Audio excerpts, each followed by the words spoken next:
El sol de verano caía a plomo y el olor a carbón y cerveza barata flotaba en el aire. Era la barbacoa anual del Día de la Hispanidad de mi tío. La misma fiesta a la que me arrastraban desde que tengo uso de razón. Intentaba pasar desapercibida cuando una voz alta rompió las risas. ¿Así que sigues en el ejército, Eva? Debe ser agradable empujar papeles. Todo ese tiempo libre pagado, ¿eh? Me volví. Era mi primo Carlos, un hombre de 20 años que usaba polos 2 tallas demasiado pequeños y su ignorancia como una medalla de honor. Sonrió completamente ajeno con una cerveza en una mano y un perrito caliente a medio comer en la otra. No tenía ni idea. No podía saber que había pasado las últimas 48 horas en una sala de interrogatorios sin ventanas, revisando datos de telemetría y sensores que estaban clasificados tan por encima de la categoría salarial de su padre que bien podrían haber sido de otro planeta. Mis manos estaban manchadas de grasa de la parrilla que me habían obligado a limpiar. Y me las sequé lentamente con una servilleta. Mantuve la voz firme. Vuelo, Carlos. Soltó una carcajada, un sonido fuerte y desagradable que hizo que algunas personas se volvieran. ¿Volar un escritorio, quizás? Venga, claro. ¿Cuál es tu distintivo de llamada entonces, sargento hojas de cálculo? La risa de sus amigos me dolió, pero fue el familiar silencio del otro lado del patio lo que realmente me afectó. Miré más allá de Carlos, directamente a su padre. Mi tío Marco, un exmarine que definía toda su identidad por el tridente que había llevado durante 20 años. Era el héroe inexpugnable de la familia, el punto de referencia que todos fallábamos en alcanzar. Me miraba con esa misma y familiar decepción aburrida de siempre. Era la misma mirada que me había dado cuando elegí el ejército en lugar de la marina. La misma mirada cuando me convertí en suboficial en lugar de seguir la respetable ruta de oficial comisionado. Era la mirada que decía, tripulación de apoyo. Irrelevante. Ya estaba harta de esa mirada. Estaba harta de ellos. Sostuve su mirada, dejando que el ruido del patio se desvaneciera. Y luego miré a Carlos directamente a los ojos. Mi voz era tranquila, pero cortó el aire como una cuchilla. Viuda de hierro. El cambio fue instantáneo. El ruido de fondo de la fiesta no solo se aquietó. Desapareció. La sonrisa engreída de Carlos se congeló, su cerebro visiblemente intentaba ponerse al día. Pero mi tío, él sí lo sabía. Su botella de cerveza se detuvo a medio camino de sus labios. Cada gota de color se desvaneció de su rostro, sus ojos muy abiertos con un reconocimiento amanecedor y horrorizado. Él conocía el nombre. Conocía los susurros que salían del sur de California. Una autoridad tranquila y peligrosa irradiaba de él mientras bajaba su botella. No me miró a mí. Miró a su hijo. Hijo, dijo con una voz grave que nadie había oído nunca en una barbacoa familiar. Le debes una disculpa. ¿Anoche? El rostro de Carlos era una máscara de absoluta confusión. Él no conocía el nombre, pero su padre sí. Reconocía el distintivo de llamada que actualmente se susurraba en voz baja en toda la comunidad de operaciones especiales. Para entender por qué ese nombre tenía tanto peso y por qué mi propia familia pensaba que yo era una secretaria glorificada, tienes que entender las dos vidas que estaba viviendo. Esto no era nuevo. Este sentimiento, esto era simplemente así. Recuerdo estar en Acción de Gracias solo 6 meses antes. Mi tío Marco estaba presidiendo la chimenea, contando una historia limpia y editada sobre su tiempo en los equipos a una audiencia cautivada de vecinos. Y luego estaba Carlos sacando pecho, alardeando de algún gran negocio que había cerrado en ventas médicas. La habitación estaba eléctrica con su éxito, mis padres pendientes de cada una de sus palabras. Todos brindaron cuando anunció su bono. Yo acababa de pasar mi último examen para una nueva plataforma de infiltración. Era un curso con una tasa de deserción del 60%, uno que me había llevado al límite absoluto de mi resistencia mental y física. Intenté compartirlo, ofrecer mi propia pequeña victoria. Había dicho algo como, acabo de obtener la certificación en una nueva aeronave. Mi madre, Carmen, una mujer que valoraba una casa tranquila por encima de casi cualquier otra cosa, simplemente me palmeó la mano. Oh, eso es bonito, cariño. ¿Como una nueva certificación para tu ordenador? Mi tío simplemente gruñó, sin siquiera molestarse en apartar la mirada del partido de fútbol. Para él, si no estabas pateando puertas, era solo apoyo. Yo era una persona que no es de infantería. Era irrelevante. Brindaron por el bono de ventas de Carlos, y yo simplemente me senté al final de la mesa, con las manos firmes, sintiendo ese familiar silencio frío apoderarse de mí. Mi familia piensa que soy una oficial de logística. Me imaginan con un uniforme impecable, sentada en una oficina bien iluminada, archivando formularios y pidiendo suministros. La realidad no es algo de lo que se hable en Acción de Gracias. La realidad es que soy una suboficial mayor de tercera. Vuelo para el 160º Regimiento de Aviación de Operaciones Especiales, los Night Stalkers. Nuestro trabajo es entregar operadores, hombres exactamente como mi tío solía ser, a los peores lugares de la Tierra, y luego, contra todo pronóstico, sacarlos de nuevo. Nuestro lema es simple: los Night Stalkers no se rinden. La misión que me valió el nombre comenzó 72 horas antes de esa barbacoa, en el resplandor verde y negro de la cabina de un MH-60 Black Hawk. Volábamos rápido y bajo en un sistema de cañones donde la luna no llegaba y la lluvia azotaba el parabrisas tan fuerte que sonaba como grava. Habíamos recibido una llamada de extracción de emergencia. Tropas en contacto. Un equipo SEAL, irónicamente del antiguo comando de mi tío en Debgru, estaba inmovilizado, sufriendo bajas, y su ventana para la extracción se estaba cerrando. Mi casco crepitó. Era mi copiloto, el suboficial mayor de cuarta espectro. Un hombre que había volado más horas en la oscuridad que la mayoría de los pilotos al sol. Su voz era tensa, aguda. Fuego terrestre 9 en punto, nos están apuntando. Antes de que pudiera reaccionar, un destello iluminó el cañón y el mundo se disolvió en violencia. Un RPG golpeó nuestro rotor de cola. Es un evento para el que entrenamos. El que todos temen. Un fallo, viuda negra. La aeronave entró en un giro inmediato e incontrolado.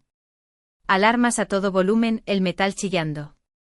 Caíamos en medio del caos. Recuerdo mi propia voz sonando increíblemente tranquila por el intercomunicador. Una voz que ni siquiera se sentía mía. Tengo el control. Declaro emergencia. Estamos aterrizando. Luché contra cada instinto de tirar hacia arriba, en cambio, empujé el colectivo hacia abajo para entrar en autorrotación. Intentando usar la energía moribunda de los rotores para planear un trozo de metal de 10 toneladas que caía. Autorroté ese pecio ardiente y giratorio hasta un aterrizaje controlado. Aterrizando con fuerza a solo 50 metros de la posición de los SEAL. Golpeamos tan fuerte que mis dientes castañetearon. Pero estábamos abajo y estábamos de una pieza. Salvamos a la tripulación y salvamos la aeronave de la destrucción total. Los sacamos a todos. Más tarde, en el caos de la base de operaciones avanzada, el líder del equipo terrestre, con la cara cubierta de hollín, me encontró junto a mi maltrecha aeronave. Me miró fijamente durante un largo segundo, luego asintió. Él fue quien me dio el nombre. Hierro por el aterrizaje duro, había dicho. Y viuda por el fallo, viuda negra que vencí. Mi condecoración fue clasificada. Mi tripulación estaba viva y yo tenía 3 días de permiso obligatorio. Pero antes de llegar al patio de mi tío, tuve que tomar la decisión de ir. Estaba de pie en mi tranquilo apartamento fuera de la base, una bolsa de lona con ropa civil en mi cama. Mis oídos todavía zumbaban por el interrogatorio. Mi teléfono vibró. Era Spectro, mi copiloto, el hombre que había estado a mi lado cuando el mundo se desmoronó. ¿De verdad vas a ir? Su voz era áspera, incrédula. A la fiesta familiar de los SEAL después de lo que acabamos de pasar. Suspiré pellizcándome el puente de la nariz. Tengo que ir, dije. Órdenes de mamá. ¿Sabes cómo se pone con el tiempo en familia? Hubo una larga pausa en la línea, el sonido del agotamiento compartido. Simplemente no dejes que te afecten, viuda, dijo finalmente. Los civiles no lo entienden. Ni siquiera los exciviles como tu tío simplemente no pueden. Colgué el teléfono y miré mi uniforme colgado en la puerta del armario, el parche de la 160ª en la manga. Spectro tenía razón. No lo entendían porque yo nunca se lo había permitido. Durante 10 años, les había dejado a todos operar bajo sus propias cómodas ilusiones. Me había hecho pequeña. Había minimizado mi trabajo usando palabras vagas y limpias, como logística, para que las cosas fueran cómodas, para evitar las conferencias condescendientes de mi tío sobre el verdadero servicio militar, y las ansiosas preocupaciones de mi madre. Me había mordido la lengua cada vez que Carlos alardeaba de sus cifras de ventas. Cada vez que mi tío presidía sobre los viejos tiempos. Pero Viuda de Hierro no era solo un nombre. Era un informe clasificado y detallado después de la acción, que en ese mismo momento estaba siendo estudiado en el SOCOM. Y mi tío, un suboficial mayor retirado, un hombre que vivía y respiraba por su red de tipos de equipo, definitivamente habría oído los susurros. Sabría sobre el AAR. Los SEAL no olvidan a los pilotos que los sacan del fuego. En ese mundo, el mundo real, el sistema de quién es quién lo es todo. Mi estrategia se formó allí mismo, en la tranquilidad de mi habitación.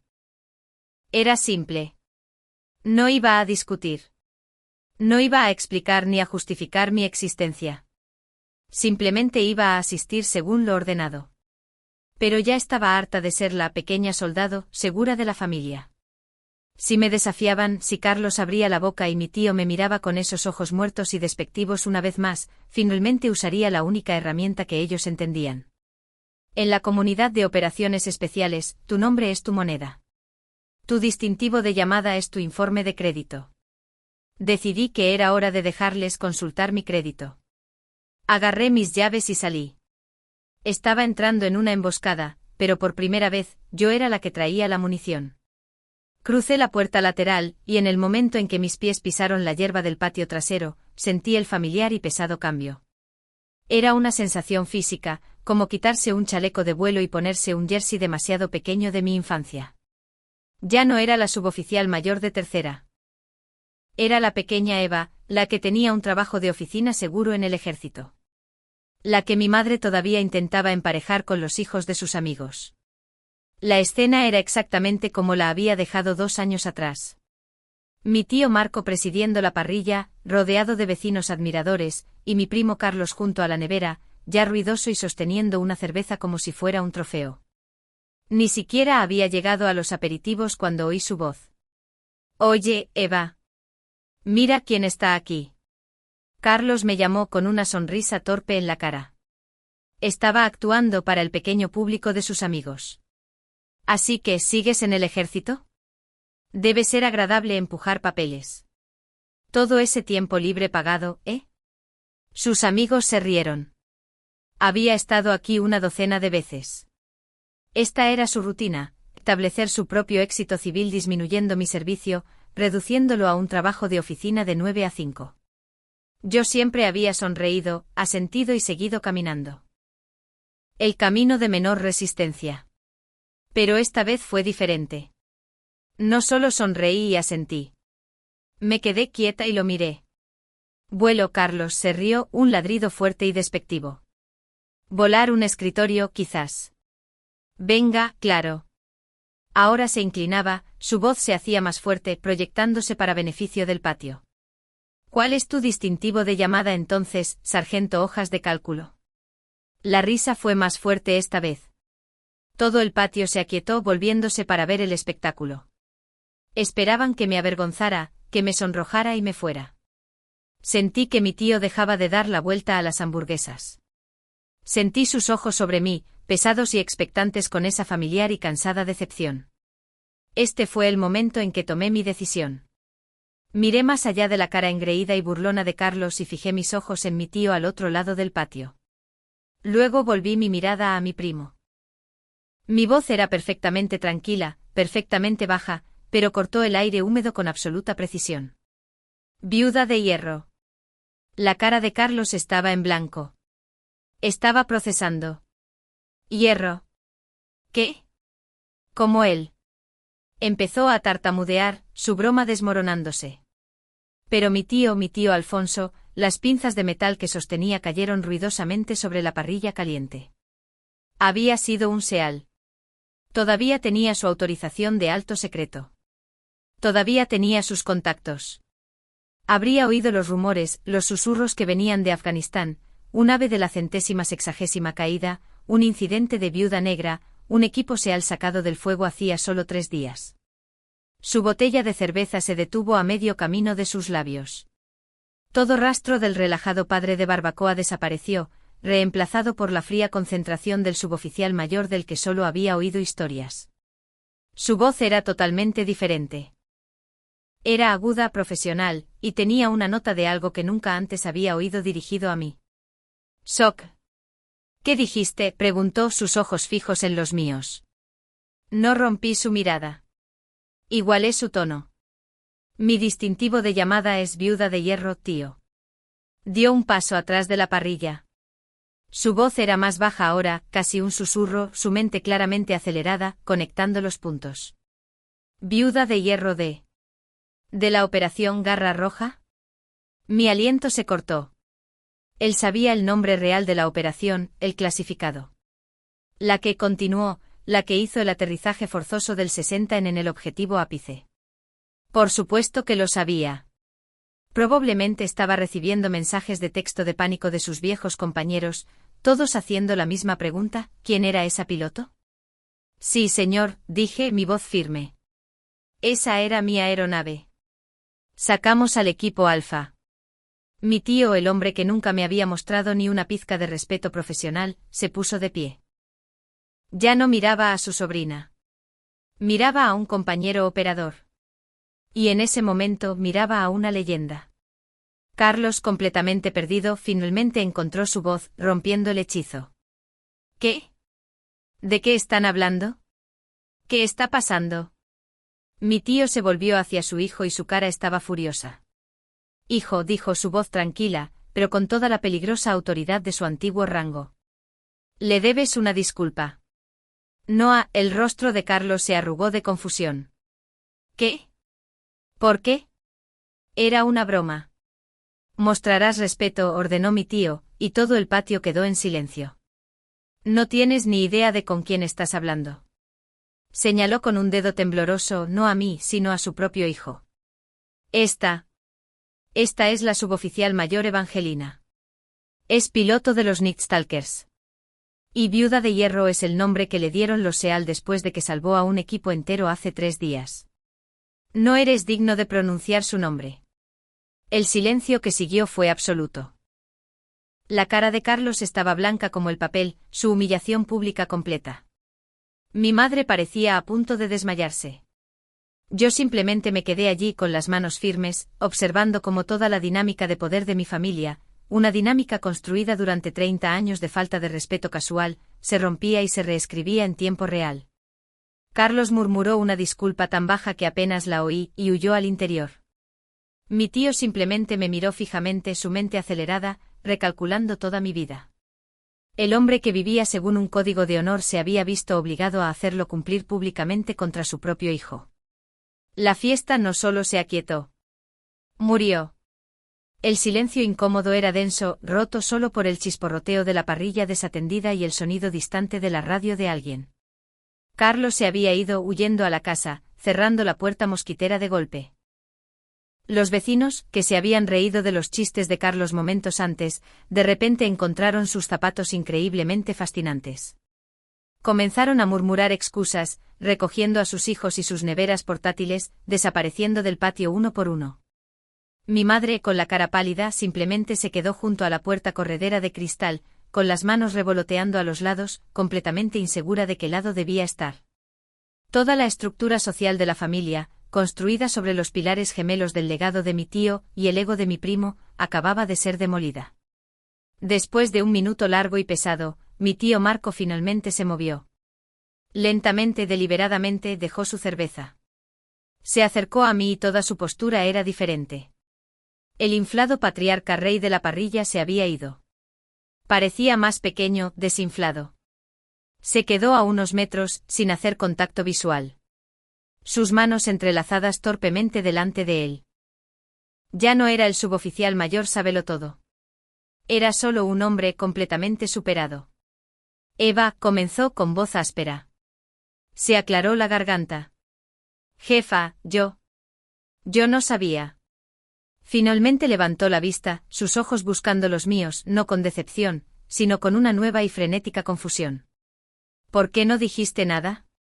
Miré al hombre cuya aprobación había anhelado durante 20 años. Vi cada comentario desestimado, cada logro pasado por alto, cada palmada condescendiente en la cabeza. Vi los días de acción de gracias en los que había ignorado mis historias para escuchar las de Carlos, las navidades en las que me había dado una tarjeta de regalo genérica y a Carlos un equipo de 1000 euros. Y me di cuenta, de pie en su patio con el olor a hamburguesas quemadas en el aire, que no lo necesitaba. No necesitaba su aprobación en absoluto. El deseo, ese profundo y hueco dolor que había llevado desde la infancia, simplemente se había desvanecido. Se había quemado en una cabina giratoria, a 50 metros de un tiroteo.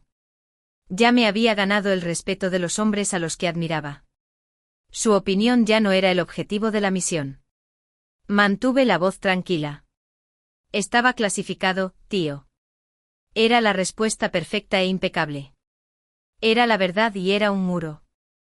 Era un límite claro, preciso y absoluto que su rango, su ego y su estatus familiar no podían cruzar.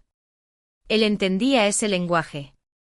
La palabra clasificado era una puerta que sabía que no estaba autorizado a abrir. Solo asintió.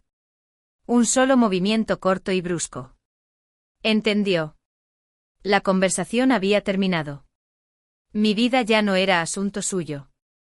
3 meses después, estaba a un mundo de distancia. El aire húmedo y ahumado de la barbacoa fue reemplazado por el aire frío, estéril y filtrado de una sala de reuniones de alta tecnología en Fort Campbell. El resplandor verde y negro de la cabina había sido reemplazado por la luz azul brillante y nítida de un enorme mapa digital. Estaba a la cabeza de la mesa, paseando con un puntero láser en la mano. Spectro estaba a mi derecha, pero esta vez era mi copiloto parte de su equipo de liderazgo de vuelo. La docena de otros pilotos y jefes de equipo en la sala, todos serios, todos concentrados, tenían sus ojos puestos en mí. Esta era mi presentación. La barbacoa no arregló mágicamente a mi familia. Por supuesto que no. La vida no es una película. Mi madre seguía llamando, su voz impregnada de una confusión que no podía articular del todo, una especie de perplejo, simplemente no entiendo por qué estás haciendo algo tan peligroso. Todavía intentaba encajarme de nuevo en la caja del trabajo de oficina seguro, pero la tapa ya no cerraba. Carlos no me había hablado. Ni un mensaje de texto, ni un correo electrónico, silencio. Pero eso estaba bien. Su silencio era un alivio, pero algo fundamental se había roto ese día. La falsa narrativa se había hecho añicos. La ilusión de que yo era la pequeña e insignificante Eva se había ido. Y la verdad, en toda su gloria complicada e incómoda, había ocupado su lugar. Mi teléfono vibró en la mesa de la reunión. Un sonido civil agudo e inoportuno en una sala dedicada a la precisión militar. Lo miré molesta por la interrupción y me congelé. Era un mensaje de texto del tío Marco. Mi pulgar se cernió sobre la pantalla. En todos los años que había tenido un teléfono, él nunca me había enviado un mensaje de texto. Ni una sola vez. Lo abrí. El mensaje era corto. Solo unas pocas palabras. Oí que te estás preparando para otra rotación. Cuídate, viuda. Vigila tu espalda. Me quedé mirando la pantalla. No me había llamado Eva. No se había disculpado. En realidad, no. No había intentado ser familia. Era otra cosa. Era un reconocimiento enviado en el único idioma que él realmente entendía, el idioma de un operador. Vigila tu espalda. Y había usado el nombre de viuda. Era el máximo signo de respeto. Una validación tranquila y privada que significaba más que 1000 disculpas serviles en una fiesta. Una pequeña sonrisa, casi imperceptible, apareció en mis labios. No era una sonrisa de perdón. Era una sonrisa de finalidad. No respondí. Silencié el teléfono, lo puse boca abajo sobre la mesa y volví al mapa. Mi vida real estaba esperando. Mi familia estaba aquí mismo, en esta sala, esperando sus órdenes. Muy bien, gente, dije, mi voz aguda y clara, resonando en la tranquila sala. Hablemos de los puntos de inserción. El objetivo ya no era la validación de mi familia. Ya tenía una nueva familia forjada en la habilidad, el fuego y el respeto mutuo. Conocían mi distintivo de llamada, y sabían exactamente lo que significaba. Mi primo pensaba que mi distintivo de